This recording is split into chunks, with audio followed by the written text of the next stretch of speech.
Hello, my lovely people. Today, I've got some delicious crumbs about Anaxa and Castoris to share. So, without wasting any time, let's dive right in. But first, a quick disclaimer. Everything in this video is from various different sources. So please take it with a grain of salt, or maybe the whole shaker, just in case. Let's start with Anaxa. According to the latest updates, now Anaxa is expected to be a 5-star win character who follows erudition path.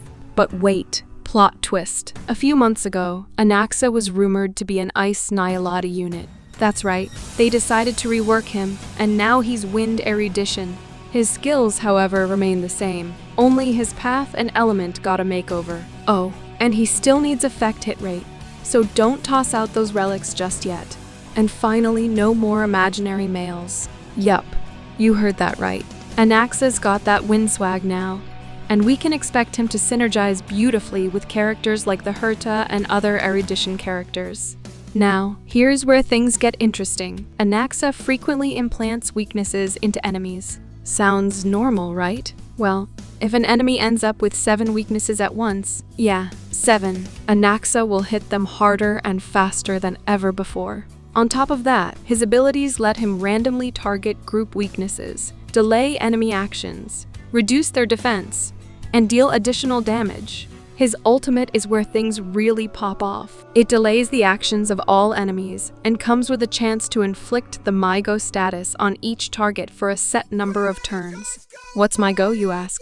It's a control-type debuff where affected enemies take additional damage based on Anaxa's attack whenever they're hit.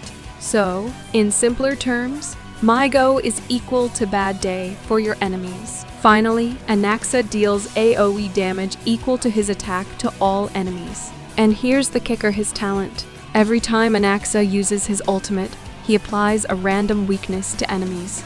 Each hit applies a different weakness that lasts for a set number of turns. That's everything we know about Anaxa for now. Let's see how he turns out. Now, onto Castoris updates. Before we dive in, let me just remind you, this info is not confirmed, but according to Shiroha, it's 95% correct. So, basically confirmed, but not officially confirmed, you know? Castoris' skill, she summons the Lord of Souls, lowers her own speed by 25%, and then deals quantum damage equal to 300% of her max HP to 3 enemies. The speed debuff lasts for 3 turns, but trust me, those enemies won't be around for long. Next, her ultimate takes it up a notch. She summons the Lord of Souls again, resets its state, and drives it to deal quantum damage equal to 340% of its max HP to all enemies. Basically, if her skill didn't wreck your enemies, her ultimate will finish the job. Now, let's talk about her light cone, S5 Resurrection. At S5, it increases the wearer's max HP by 36%. But here's where it gets spicy. Whenever an ally consumes HP, Castoris gains a stack of Realm of Death for 1 turn. Each stack boosts both her and her Memo Sprite's final damage by 6.5% with a max of 5 stacks. But wait, there's more. At max stacks, all stacks are removed, and Castoris gains a stack of Oblivion. This buff cranks up her and her Memo Sprite's final damage by 35%.